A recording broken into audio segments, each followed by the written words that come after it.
Amis Lion, bonjour et bienvenue à vous en cette lecture guidance du mois de mars qui vient vers nous, le mois du printemps, et vous appréciez le soleil. C'est votre astre, le soleil, donc d'autant plus pour vous, Raou. Alors, que vous réserve ce mois de mars au point de vue des transits planétaires que nous verrons dans un premier temps, et ensuite de la parole de l'oracle avec la lecture guidance. J'ai surnommé votre mois la grande décision, c'est-à-dire, on aurait même pu dire, une des grandes décisions de votre vie. Et oui, en effet, il faut savoir qu'en face de vous, en Verseau, il y a, au début du mois de mars, toujours la conjonction entre la planète Mars et Vénus. La planète Mars, les actions, les réactions, la guerre aussi, et Vénus, l'amour, la douceur, les finances. La conjonction des deux vous a quand même certainement pas mal perturbé tout le mois de février. On en avait parlé.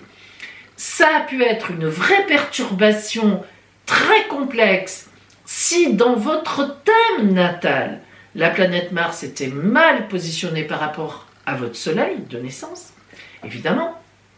Mais ça a pu être au contraire un mois très porté et très porteur si la planète Mars était neutre ou tout au moins encore plus bien située dans votre thème de naissance.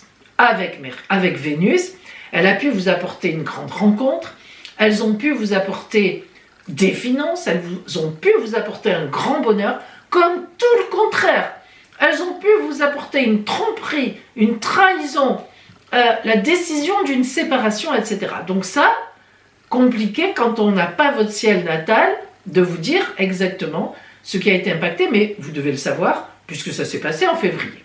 Donc, en cette première partie du mois de mars, jusqu'au 10 mars, vous avez encore en face de vous la conjonction des deux. Donc ça va être un ciel de traîne, vous allez régler ce qui reste encore à régler, soit en positif, soit en compliqué. Mais le 10 mars, c'est la nouvelle lune en Poisson, la nouvelle lune de la croissance. Et le 12 mars, 2 jours après, Vénus passe en Poisson. Elle quitte le Verseau en face de vous. Donc, ça s'allège et il ne restera plus que Mars en face de vous, prête à partir, mais encore là.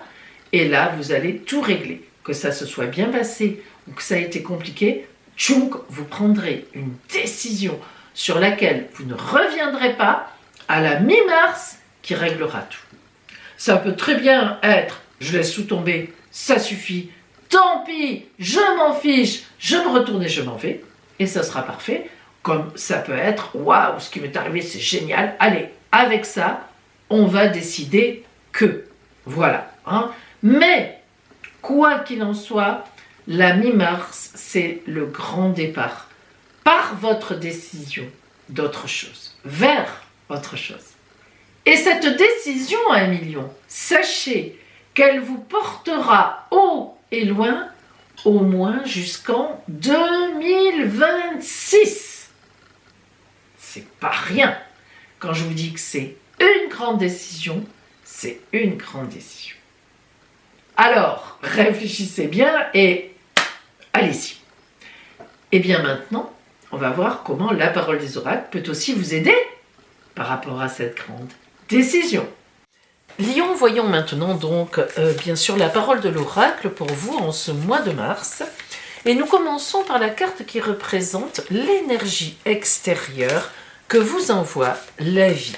Et je vous annonce que les inscriptions pour mon stage Devenir astrologue donc sont ouvertes. Ce stage aura lieu les 3, 4 et 5 avril à la Seine-sur-Mer dans le Var sur 3 jours. Si vous êtes intéressé, appelez-moi, je vous enverrai tous les renseignements. Allez, pour vous, Amis Lion, voyons cette énergie extérieure. La reine d'épée, vous avez quelque chose à couper. Vous allez avoir des décisions véritablement à prendre. Là, c'est évident. Lorsque la reine d'épée sort, d'abord, comme toutes les reines, on pense à la mère, à la bienveillance de l'attitude maternelle, mais en même temps et surtout, ce sont aussi, c'est une attitude, souvent la maman, les mères conseillent, fais attention, ne reste plus dans cette histoire, etc. Ne va pas vers cette chose-là, et là, effectivement, c'est vous, et cette énergie extérieure vous invite forcément à couper quelque chose, à arrêter quelque chose. Alors, on va essayer de voir à quel niveau et ce que cela peut être.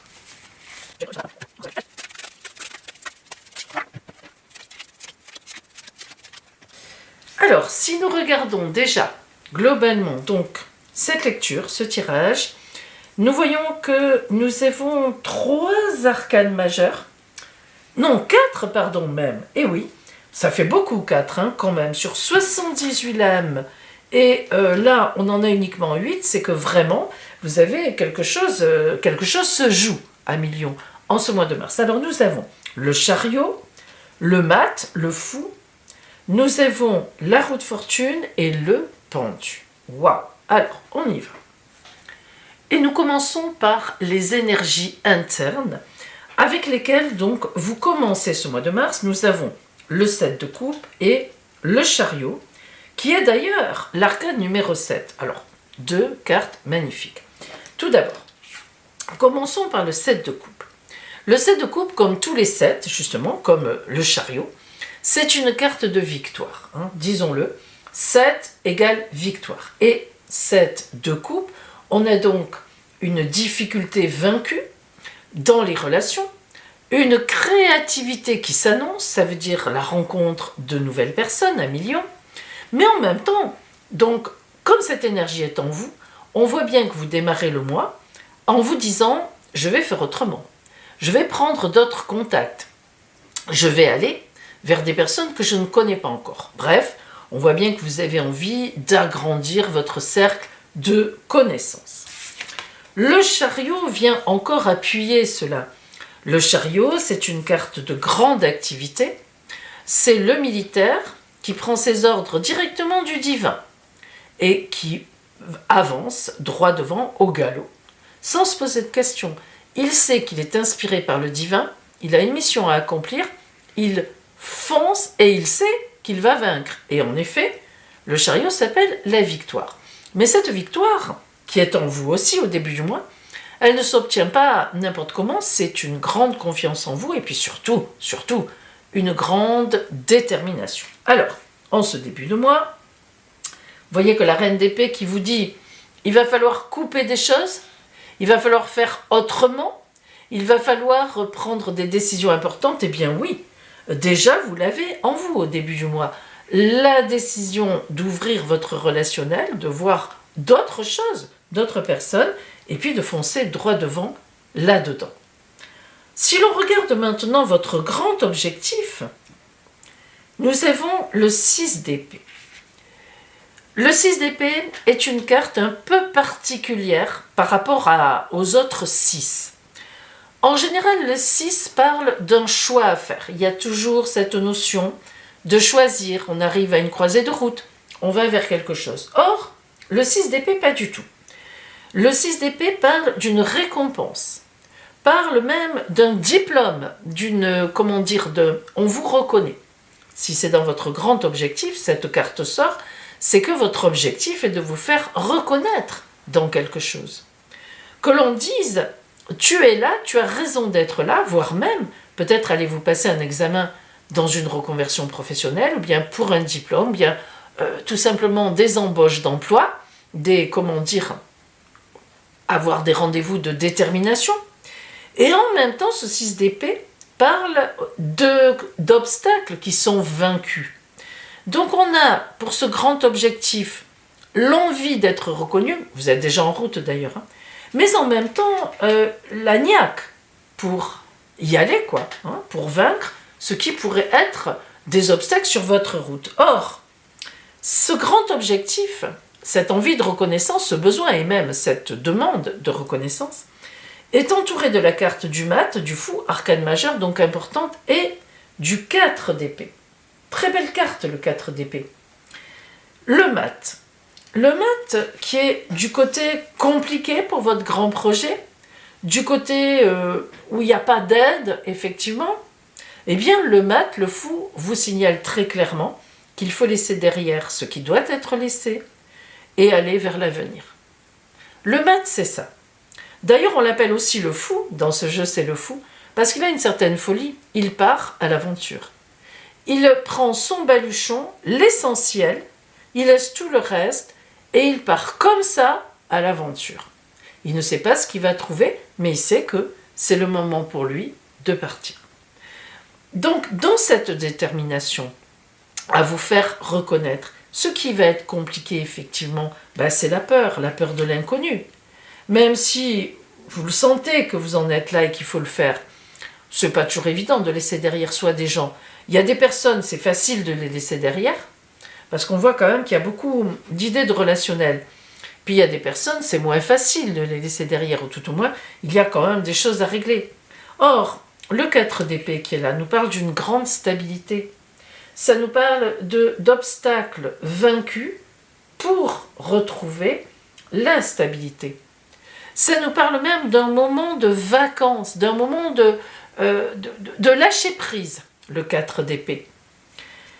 Alors, cet objectif que vous avez de faire reconnaître une action, un diplôme, de vous faire reconnaître dans une situation, de vous faire reconnaître avec d'autres personnes, eh bien, il y aura une certaine peur, bien sûr, dans le moi, mais à la fois vous êtes très déterminé, et puis on voit bien que finalement vous êtes bien sur votre chemin de vie.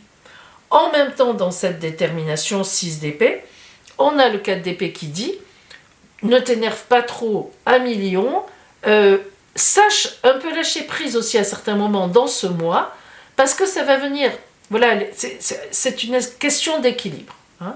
Point trop non faux, comme on dit, du côté où on force et du côté où on laisse tout faire. Il y a ici une notion d'équilibre à trouver. Et puis on arrive au changement pour vous dans ce mois de mars. Alors là, c'est la totale. Le roi de denier, entouré de la roue de fortune et du pendu. Qu'est-ce que ça veut dire? Le roi de denier, c'est le roi le plus puissant de tous les rois. D'abord, le roi, en tarologie, c'est celui qui sait ce qui se passe, qui sait parfaitement analyser la situation, qui sait prendre les décisions et surtout qui sait les faire appliquer. Ça, c'est un roi. Ça n'est pas l'image que l'on a aujourd'hui d'un roi qui dirige, mais c'est un vrai roi. Il sait les faire appliquer et les gens les appliquent. Alors, le roi de denier en plus, le roi de l'argent, certes, les deniers, mais surtout la symbolique de l'abondance par excellence. Le roi de denier, c'est celui qui a des possessions, des biens, mais qui les gère avec justesse, et ça rentre, ça encaisse, mais correctement.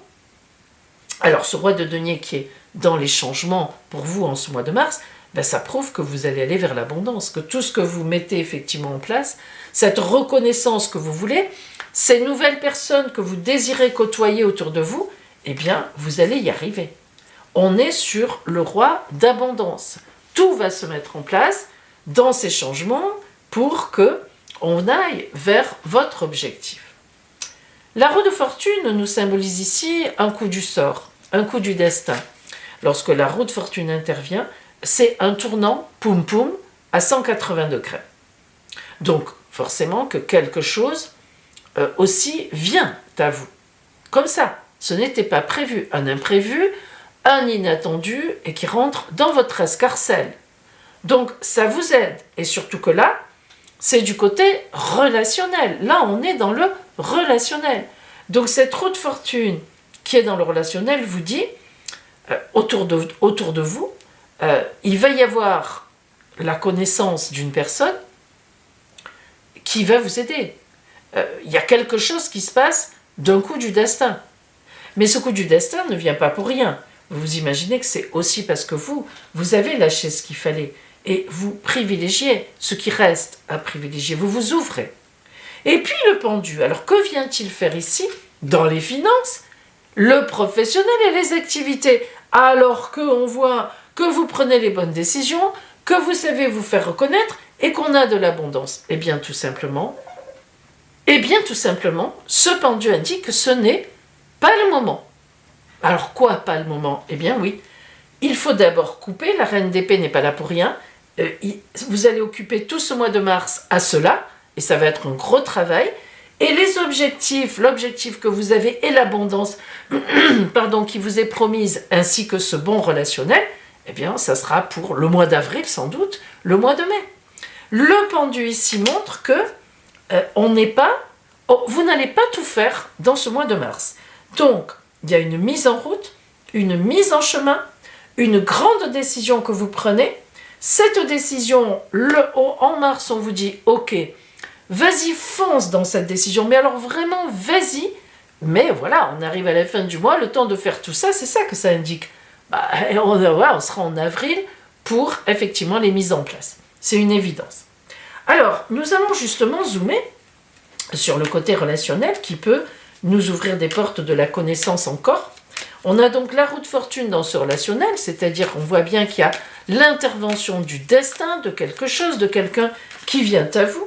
Et nous allons voir dans quelles circonstances donc nous avons ce destin qui frappe au niveau relationnel. Pour vous. Alors d'abord, en vous, l'énergie relationnelle au départ, on est sur des rivalités. Vous avez le chat à l'envers et les anneaux à l'envers, de la frustration. Ce sont les mots qui sont mis. Et oui, en effet, lorsqu'on a le chat à l'envers, c'est toujours quand même un moment, on s'est trompé, on n'a pas saisi ce qui était à saisir. Et les anneaux à l'envers aussi, c'est qu'on n'a pas du coup fait une alliance qui devait être faite. C'est pas étonnant. Quand on voit que vous démarrez le mois de mars en étant très boosté, dans le sens très déterminé à couper les relations qui ne doivent plus l'être, à vous ouvrir aux autres, on est d'accord, il y a eu évidemment de la frustration, de la déception précédemment, et c'est pour ça d'ailleurs que vous voulez maintenant, ce mois de mars, faire autrement. On est complètement dedans. La chrysalide qui est à l'endroit, eh bien la chrysalide va vous parler d'une réflexion à l'intérieur. Elle vient se mettre sur le 6 d'épée, votre grand objectif. Donc, vous ne faites pas n'importe quoi. Vous avez réfléchi, vous savez qui vous voulez supprimer relationnellement et qui vous voulez garder. Vous êtes en grande réflexion. La chrysalide, n'oublions pas que dans la chrysalide, eh bien, le papillon est en train, la chenille est en train de se transformer en papillon. Vous voyez un peu la symbolique. Donc vous, dans cet objectif de qui je garde, qui je laisse, eh bien, il y a une transformation, évidemment, de ce que vous pensez, de ce qui a été jusqu'à présent. La fée qui vient entourer cela à l'envers, c'est pas facile de ce côté-là. Il y a de l'hostilité, effectivement. Il y a des gens qui ne vont pas être très contents de vos décisions. Peut-être même qu'ils vont chercher à vous nuire relationnellement. C'est une évidence. Et puis, en même temps, vous êtes convaincu. Regardez ces racines magnifiques. Vous allez trouver de l'aide auprès des vôtres. Auprès vraiment des gens, d'abord de votre famille, mais pas... Des fois, dans la famille, on a des opposants aussi. Quand on dit les racines, c'est les gens qui comptent pour vous, en qui vous avez confiance et qui vous aiment vraiment. Elles vont loin, ces racines, elles vont profond. Alors que là, on a la balançoire. Après, on pourra s'amuser. Donc, vous allez dans cette détermination relationnelle, dans cette chrysalide, dans cette gestation, dans cette réflexion, vous allez faire appel aux gens en qui vous avez vraiment confiance et qui vont vous aider, qui vont vous dire « oui, tu as raison, non, là, ça ne va pas », effectivement, qui vont vous donner vraiment un coup de main. Et puis ici, voilà, pour contrer les personnes qui sont effectivement contre vous.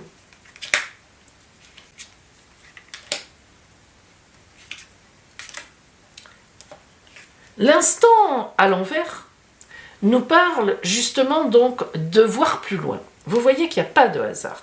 Sur le roi de denier, qui parle d'abondance, on l'a dit, qui vous dit tu vas y arriver. Et tu vas y arriver, mais même bien plus que ce que tu penses. Et bien relationnellement, on a cette ambition d'aller plus loin que l'instant présent. On voit plus loin. C'est ça qui est formidable à Million. C'est que dans ces décisions que vous allez prendre en ce mois de mars, en réalité, vous y voyez loin. Et c'est pas étonnant. Regardez l'horloge, le temps qui passe. C'est important cette carte du temps qui passe. On On n'est pas dans une tout de suite, allez j'y vais. Et le coup du destin, la roue de fortune qui est là, avoir l'horloge sur la roue de fortune, c'est vraiment dire, même la vie est avec toi. La vie est avec vous sur ce coup-là. Un événement va vous mettre en route à la toute fin du mois. Un événement va vous donner, mais complètement raison, à 3000%. Et cet événement, regardez la lettre à l'envers, c'est quelque chose que vous allez apprendre. Et ça va être déterminant. Alors vous n'allez pas l'apprendre directement. Ça ne va pas être un email. On ne va pas vous dire, tiens, voilà, je sais que cette personne, etc. La lettre est à l'envers, c'est-à-dire vous entendez quelque chose et vous voyez qu'on est en fin de mois. C'est ça justement la situation de blocage, le temps de réagir, le temps de vous dire cette personne n'est plus valable, vous ne vous en étiez peut-être, sûrement d'ailleurs, pas rendu compte jusque-là. C'est un peu le coup de la fin de mois, le coup du destin, et on vous dit, regarde, cette personne-là, tu y crois? Eh bien non, justement, il faut que tu changes encore, prends vraiment une décision par rapport à ça, et vous voyez que sur le pendu, ça veut dire que ça va demander un peu plus de temps que prévu. Voilà notre explication du pendu. Alors, qui est cette personne, surtout, qui vraiment ne peut plus vous accompagner sur la route? Ben oui, ça peut être, selon votre situation, un compagnon, une compagne, vous apprenez quelque chose, une trahison, une déception, vous n'êtes plus amoureuse, vous n'êtes plus amoureux, vous vous en rendez compte, vous en étiez déjà un peu rendu compte, parce qu'au mois de mars, vous vous êtes dit, bon, on va vraiment voir de quoi il s'agit. Et puis voilà, mais ça peut être aussi un collègue de travail, une collègue, un supérieur, avec qui ça ne passe plus, vous apprenez quelque chose, et véritablement vous êtes déçu, voire peut-être plus que déçu, vous êtes même embêté de tout ça. Donc relationnellement, on voit qu'il y a véritablement une mise au point, une décision, et une décision parce qu'aussi la vie vous met le nez dedans, hein, voilà. Donc voilà, il y a beaucoup de réflexion, on ne fera pas n'importe quoi, mais lorsque la reine d'épée apparaît, il y a quand même une rupture un petit peu douloureuse, allez, disons-le, qui doit être faite. Allez, le conseil pour vous de l'oracle d'Ona, le petit texte qui vient à vous.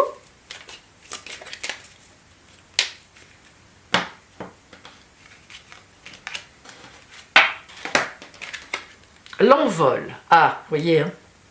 Il est temps de prendre ton envol. Toi seul es maître de tes choix. Ça tombe bien. Souviens-toi que tu ne seras jamais seul, mais ton destin n'appartient qu'à toi. Tu feras sans doute des erreurs qui te feront grandir, alors n'aie pas peur. Hein, le mat. Lance-toi à présent et déploie tes ailes en explorant l'inconnu. La vie n'est pas éternelle. La notion du temps aussi, là. Il faut saisir l'occasion qui est là.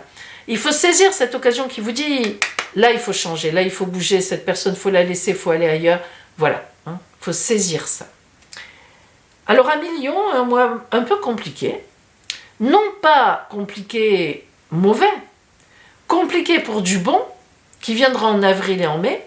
Disons un mois de décision, quand on a des grandes décisions à prendre, surtout peut-être par rapport à des personnes ou à une personne en qui vous avez cru, ou avec qui ça s'est bien passé pendant un moment, c'est vrai que ça peut être quand même très compliqué. En tous les cas, je vous souhaite un beau discernement et je vous dis beau mois de mars. Bonjour à vous, mes amis. Aujourd'hui, je viens vous parler du stage en astrologie que j'organise donc le mercredi 3, jeudi 4 et vendredi 5 avril à la Seyne-sur-Mer dans le Var, donc à côté de Toulon. Ce stage en astrologie est aussi bien valable pour les débutants, ceux qui veulent devenir astrologues et qui ne connaissent pas du tout encore, ou tout au moins pas beaucoup, les compétences astrologiques, mais aussi pour ceux qui sont déjà astrologues, qui ont déjà des connaissances, afin d'apprendre à établir un ciel de transit. Voilà, il y en a qui connaissent un peu l'astrologie, les signes, etc., mais qui ne savent pas pour autant établir le ciel de transit qui permet de voir l'avenir d'une personne. Alors, ce stage est donc sur 3 jours. Au cours de ces 3 journées, Eh bien, nous commencerons par apprendre évidemment les connaissances de base en astrologie, donc le zodiaque, le cercle zodiacal, avec les 12 signes du zodiaque, ça vous connaissez en général, vous savez que vous êtes né sous le signe du taureau, de la Vierge, etc. Bien sûr, les domifications, les 12 maisons, donc qui permettent d'opposer l'ascendant et puis ensuite les 11 autres maisons. Toutes, évidemment, le soleil et les planètes de notre système solaire qui ont, évidemment, en tout cas quand on est astrologue, on le pense, de l'influence sur nous.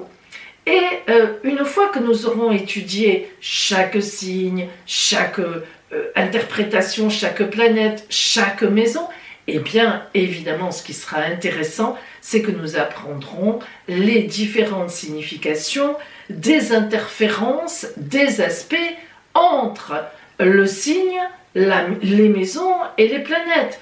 Une planète, par exemple Vénus, en maison 11 dans le signe du Bélier, ça veut dire quelque chose et ça ne sera pas la même chose que Vénus en maison 6 dans le signe du Bélier ou Vénus en maison 3 dans le signe du Taureau, etc. etc.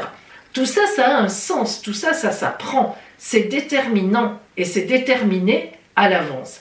Après, évidemment, c'est selon le ciel et donc ce sera l'étude suivante. Qu'est-ce qu'un thème natal? Qu'est-ce qu'un thème de naissance? Comment établir le cercle du thème de naissance?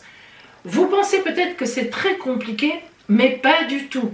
Je vous montrerai bien sûr comment on fait et surtout maintenant les logiciels qui sont à notre disposition, nous astrologues et peut-être vous futurs astrologues, et croyez-moi, ce sont des aides tellement précieuses qui nous permettent véritablement de gagner du temps. Moi, vous savez, quand j'ai commencé mes études en astrologie, enfin quand l'astrologie a commencé en fait à m'intéresser, je les ai finies depuis bien longtemps, on était encore à travailler sur les éphémérides dans les livres. Il fallait attendre qu'un éditeur sorte l'année qui nous intéressait, les années futures, avec toutes les positions des planètes pour arriver à faire le thème bien loin de quelqu'un. Maintenant, avec ces logiciels, ça qui est extraordinaire, c'est des centaines d'années. Parce que les planètes, elles ont un trajet qui est toujours le même. Elles avancent, elles reculent, bon, ça on en parlera.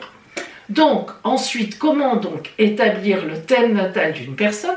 Et puis, surtout, troisièmement, comment établir une révolution solaire? Alors, on entend parler de révolution solaire, c'est-à-dire comment on peut faire des prévisions en astrologie sur le thème natal grâce au thème natal d'une personne avec les planètes qui continuent à tourner autour. Donc, quelle influence, quelle incidence pour telle année? On peut voir le passé, une fois qu'on sait faire le présent évidemment, et le futur. Voilà, on peut voir toute la vie d'une personne en astrologie. On parlera de ça aussi. Et donc, si vous voulez, qu'est-ce qui va arriver avec cette personne? Dans quelle posture elle est en ce moment dans sa vie? Dans quelles énergies? Qu'est-ce qui vient vers elle? C'est magnifique. Ça permet, si vous saviez, de relativiser les choses. Parfois on se dit, mais qu'est-ce qui m'arrive en ce moment? Bingo, voilà, c'est Saturne. Saturne est à un endroit dans mon ciel natal qui fait qu'elle le balaye à un certain endroit qui fait que je suis bloquée. C'est pas la peine, j'attends 5 ou 6 mois selon ce que me dit mon ciel et puis on verra bien. Voilà, en attendant, je travaille ce que me dit Saturne, etc., etc., etc. Et puis, évidemment, on s'exercera aussi sur des exemples à monter ensemble, vous, avec moi, à monter ensemble à partir de votre thème natal à vous. Justement, ça sera quand même intéressant. Vous serez la première personne concernée, vos transits, les grands transits qui viennent à vous sur les 3, 4, 5 années. Après, quand vous savez faire, vous prenez l'éphéméride, le logiciel, vous mettez telle année et vous voyez ce qui vous arrive. Donc voilà, c'est passionnant. Alors, on fera plein d'exercices pratiques comme ça. D'ailleurs, je vous demanderai de venir avec les dates de naissance des personnes qui vous intéressent et si possible, leur heure de naissance. Et justement, dans ce stage, je vous apprendrai aussi quelque chose de super intéressant, c'est d'établir l'heure de naissance de quelqu'un qui ne la connaît pas, cette heure de naissance. Je vous montrerai comment un astrologue arrive à savoir à quelle heure une personne est née grâce à 5 ou 6 questions que vous posez à la personne de son passé pour établir justement son heure de naissance. C'est passionnant, je vous le répète. Alors, 3 jours de travail intense. Pour ce stage, le prix est de 490 € pour les 3 jours, avec tous les documents en téléchargement que je vous envoie 15 jours avant le stage pour que vous ayez le temps d'apprendre la signification des maisons, des planètes, etc., les domifications. Donc tous les documents qui sont compris dans le prix du stage, et vous verrez au stage, vous aurez 2 surprises très utiles pour devenir de parfaits astrologues qui seront évidemment comprises aussi, ces 2 surprises, ces 2 supports dans le prix du stage. Donc 490 € pour les 3 jours. Il faut, pour réserver votre place, je limite à 15 personnes. Je limite à 15 personnes. Ça va très vite. Je vous le dis parce que c'est vrai. Il faut, pour réserver ce stage, vous m'envoyez soit un chèque, soit un virement de 190 € et ensuite vous réglez la différence le premier jour du stage. Bien. Pour ce stage, qui se déroule donc à la Seine-sur-Mer, à côté de Toulon, je propose un hébergement que j'ai déjà utilisé pour ma famille, d'ailleurs, qui vient en été, quand il y a trop de personnes qui viennent, je vous l'ai dit la dernière fois, et pour le stage de voyance que j'ai fait en janvier, pareil, à la Seine-sur-Mer, et les gens ont été ravis. Il y avait 8 personnes sur les 15 stagiaires qui se logeaient aux appart-hôtels, dont je vous transmettrai le site et l'adresse si vous avez besoin d'un hébergement. Ces appart-hôtels studios c'est calme, il y a le parking gratuit, tout ce que vous voulez, qui sont à 200 mètres de la salle de formation. C'est génial. Vous me l'avez demandé depuis longtemps, ce stage en astrologie. C'est vrai que je ne l'avais pas encore organisé, enfin j'en avais fait des formations en astrologie, mais il y a quand même 10 à 15 ans de ça. Bon, c'est vrai que c'était très intéressant, mais là vraiment j'ai travaillé pour condenser, mais vraiment au maximum, que vous ayez une formation hyper performante sur 3 jours. Croyez-moi, j'ai bossé dur et j'y suis arrivée. C'est pour ça que maintenant, je vous le propose. Voilà mes amis, je vous attends. Vous pouvez donc me demander des renseignements complémentaires, soit par téléphone, soit sur mon adresse email. Je vous enverrai comme ça le programme bien détaillé de la formation avec le prix rappelé, les coordonnées aussi de la résidence dont je vous parle, des appart-hôtels donc qui se situent pas loin et là où vous pouvez donc prendre un hébergement, y compris les dîners du soir qui sont à 13 € si je me souviens bien. Vous voyez, c'est vraiment très économique, très propre. Ça, j'y tiens beaucoup, moi, quand je propose des hébergements. Et d'un calme, vous êtes en campagne. Donc, voilà, c'est très bien, c'est magnifique. Véritablement, on peut passer un moment ensemble à la fois intense, très porteur. Et puis, eh bien, il y a de l'avenir dans la profession de l'astrologie, car il y a beaucoup de personnes qui sont intéressées pour qu'on leur établisse leur thème natal, mais surtout le prévisionnel. Et oui, bien sûr, les énergies astrales sont des énergies primordiales. Allez, je vous dis donc à bientôt à la Seine-sur-Mer.